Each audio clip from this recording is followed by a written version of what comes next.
Unscripted.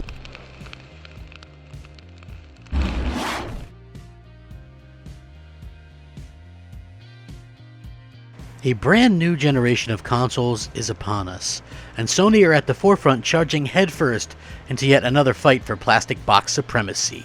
Coming off of a dominating performance of the PlayStation 4, many people thought Sony would perhaps phone it in or maybe stay the course, because obviously selling almost 115 million PlayStation 4 units while your closest competitor stumbles to hit 41 million, it clearly puts you at an advantage. And to be honest, Sony won the best generation to win and Microsoft lost the worst generation to lose, and by a large margin. Reason being is that so many people went digital, and that means they'll all want to take digital libraries with them. Now, that's good news for Sony and very bad news for Microsoft. Let's get into this review, shall we? The first thing that you notice when you get a PlayStation 5 console in your hands is, wow, this machine is big, yet it feels and looks absolutely next generation. Sturdy construction and a design that clearly has a lot of thought about what was going on under the hood. I really like that they took the design to the next level. If you had asked me as a kid and stacked a bunch of consoles that were out now, which one was going to be the console in 2020, I would have absolutely had picked the PlayStation 5 design, because it's that spectacular. They really went out and did something fantastic. I think that it's absolutely gorgeous. I love it. And, you know, it's a big console designed specifically for one purpose, that's for overclocked parts. A lot of imagination and thought and effort went into this, and it's absolutely right on point. One of the biggest complaints about the PlayStation hardware previously was the fact that their consoles had run hot, and in particular loud. The PlayStation 4 and PlayStation 4 Pro were very loud consoles, and fans would basically complain that the console sounded like a jet engine, like was about to take off. You know, so I can attest to this. When I was playing The Last of Us 2 or Ghost of Tsushima on my PS4 Pro, it got very loud indeed, and it's something, you know, kind of can become a little troublesome, you know, and then it also can run very hot. So I'm happy to report that that's no longer a problem. The PlayStation 5 runs quiet, cool, and smooth. In fact, you'll forget that you even have it on most of the time. It really is just such a marvel just to sit there and try to listen, like I did, for any type of noise, because you're expecting this thing to make some type of noise, and it really doesn't. It's that cool. Now, the PlayStation 5 comes with this stand that you can put onto the console, and it's fairly simple. It actually took me less than a minute to install, and the stand itself is very simple. We were hearing all kinds of sort of misinformation, and people kind of caught up on a screwdriver and things like that. I'm happy to report it was not even an issue. I didn't even use a screwdriver. You can use a butter knife if you want to. It's that you don't even need that. If you got strong fingers, you can just screw the thing in like that. Honestly, it's super easy to do, and it took me less than a minute. And then I have my PlayStation 5 properly installed.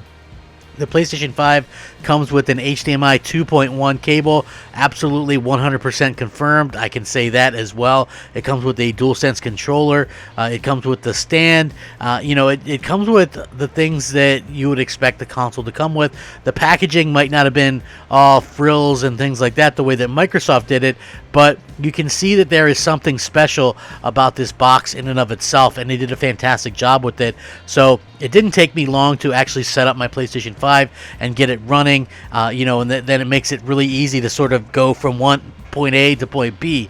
The user interface is completely redone, and it's fast, sleek, and very, very impressive. Now, the thing I like about it the most is that the store is built right into the system, so it's no longer lagging or dependent on internet connections. This is something that I still deal with on the Xbox. I have an Xbox Series X as well. The store and everything is still the same. If your internet connection's having a little bit of an issue, it'll just sit there and buffer and spin and spin and spin, and sometimes it'll say that it can't find it or there's a problem. With this, you literally click on it, and because it's built in, it's right there. It's absolutely impressive, and I absolutely think it's fantastic. I have two minor complaints, and they're kind of small, but they actually kind of hid away the friends list, and it's like you can't really simply hold down the PlayStation symbol button to turn off the console anymore.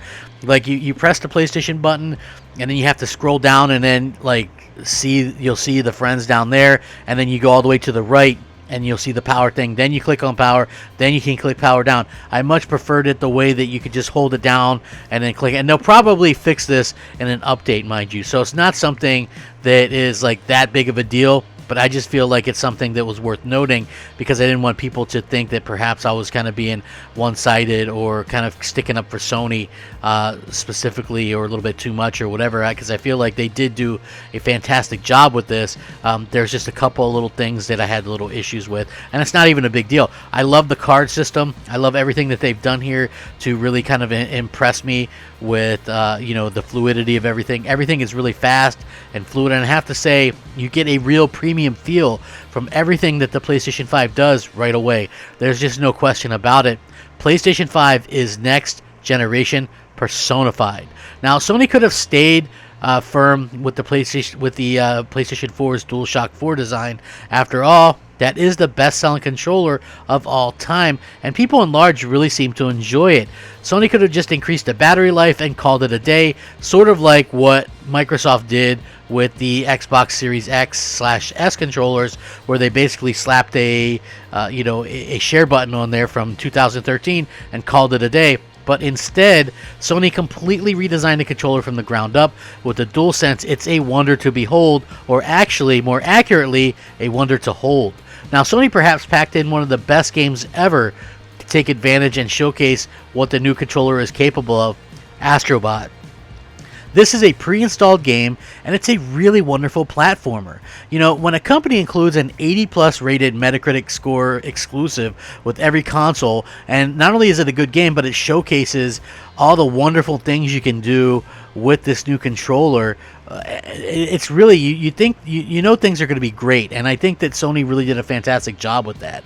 I think that obviously the first thing that you notice that stands out of the PlayStation 5 launch from the Xbox Series X launch is the game situation, the exclusive differences, right? And to their credit, Sony has done a fantastic job putting out exclusives right from the get-go, and they have a variety of exclusives. So, listen, Demon Souls, yes, it's still early in the review process, but that looks like it's going to end up in the 90s Metacritic. Right now it's sitting at a 92 Metacritic. That is fantastic. Sackboy is almost at an 80. You know, I think it's sitting at a 78, 79 right now, but that it could go up to 80. You have Miles Morales is sitting in at 85. You have The Pathless, I think it's at 81. You have Bugsnax, which is I think an 80. Astrobot is an 82. People, these are high score games. These are scores for games that companies like Microsoft couldn't pull off late in a generation, much less to launch a generation. That really just goes to show you. And look at the difference in the games. You know, you have platformers, you have like action adventures, superhero, you have like that tough Souls RPG-ish type of game. You've got like the indies. You've got pretty much like everything and every kind of genre right there, and it's really high rated and well done. You know, they've really kind of went out there and done some fantastic things with the games themselves to get them out, and they did a really good job here of doing that. It feels completely impressive and completely next generation. They've also really did a good job of implementing things like the PlayStation Collection.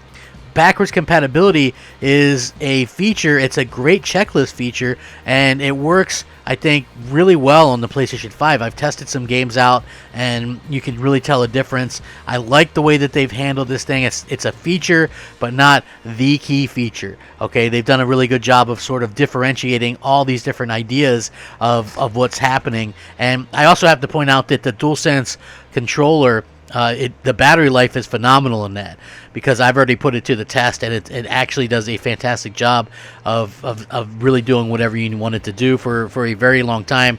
The DualShock, for instance, the battery life died on that really quickly, so I really enjoy the way that they've kind of put this together. Share Factory is back and better than ever. The ability to share your stuff, your pictures, all that kind of stuff is back and better than ever.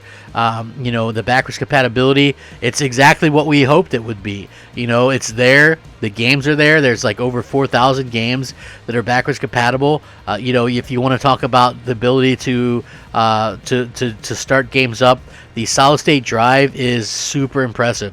Jumping cold start into a game in like 2 seconds flat and things like that. I think that can't be understated as to exactly why, this thing is so incredible. Sony put a lot of thought and effort into what they were doing with the PlayStation 5, and it really, really shows exactly why you should probably get one. It feels like Sony wanted a next generation machine that really sort of showcased exactly where we're going, but it also makes you feel good because obviously it's a console that is set for the future, and the Wi-Fi works really well on it, and what they did with it with the C plug, so you can charge your controller faster than ever. I thought they did a really good, fantastic job with that as well. You get a PS5 console, a Dualsense controller, the display stand, an HDMI 2.1 cable, a USB charging cable, AC cable, and documentations like the user books and things like that. It's a very powerful console. I know a lot of people sort of will probably take it and look at it and say, well, it's not as powerful as the Xbox Series X, and it's not, but early indications are that this thing holds its own and can do its own stuff, and I think that that's fantastic as well. It's a really well-rounded console. It's a big console for sure, but I love the design. I think that they really did a good job with it. It's super easy to set up. You can go through it right in a breeze. The fan noise, minimal, if any.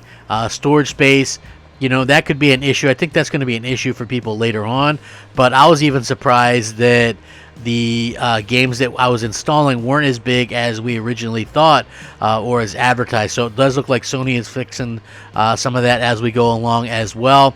You get about 667 gigs worth of stuff as well in there. Clearly you're going to be able to buy add-ons and things like that in the future, but until that happens, it's going to be kind of you beat one and then you're probably going to install it and then put something else in and things like that. So you can still play the PlayStation 4 games off of your external hard drives on there as well, so you have to keep that in mind as well, so you're not going into it like cold or anything like that. But overall, just the feel, the look is true next generation, especially in comparison to the Xbox Series X and Xbox Series S. It's got support for everything. I really like the way that they kind of handle this, and I like what they were able to achieve in such a short amount of time, especially coming off the PlayStation 4. This even feels much more premium than that, and I gotta say, people are going to be very happy with their PlayStation 5 console for many years to come. I would give the PlayStation 5 design a 10 out of 10. It is simply stunning. You need to see it to believe it. You need to hold it to behold it. It is that good, I'm telling you right now. It's probably the favorite console that I've had, and it's so early on, but it is shaping up to be one of the greats. Let me know what you guys think down below. Thank you so much for watching. Have a fantastic night. Rack 'em up. Game on, my friends. Game on. Crapgamer, out. Unscripted.